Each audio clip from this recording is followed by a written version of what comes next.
In 2012, I joined the online genealogical program Ancestry.com, which has some affiliation with the research efforts of the Mormon Church. The internet has made my research possible. I soon learned more and am still learning about my Horner ancestors. When I first saw that Richard was a file cutter, I don't remember what I actually thought. I had never heard of a file cutter and had no idea what that was. It was a puzzling entry made by the census taker whose colleagues notoriously lacked sufficient training, didn't always listen carefully, sometimes wrote arbitrary descriptions. Later I learned how accurate that description was for many census takers. Anyway, I dismissed file cutter as an unimportant detail. That was a bad mistake. Recently, I uncovered some astounding facts. Do you recall that I said my initial condensed information from the census of 1880 listed the occupation of Richard Horner as file cutter, a designation I had dismissed without much thought? When I finally got serious about my genealogy and had a close look at the complete 1880 census page, I encountered a big surprise. The family listing, just previous to Richard, suddenly pops out at me. Now, census takers move down the street from door to door, so listings are not in alphabetical order, but in order of geography. So two listings next to each other generally means next door neighbors.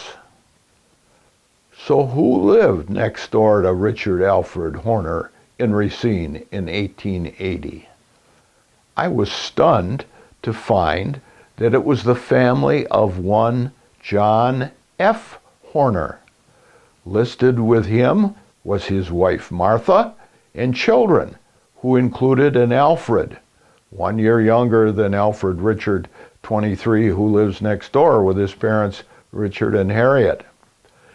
Even more surprising is the fact that John and his son Alfred also say they are file cutters.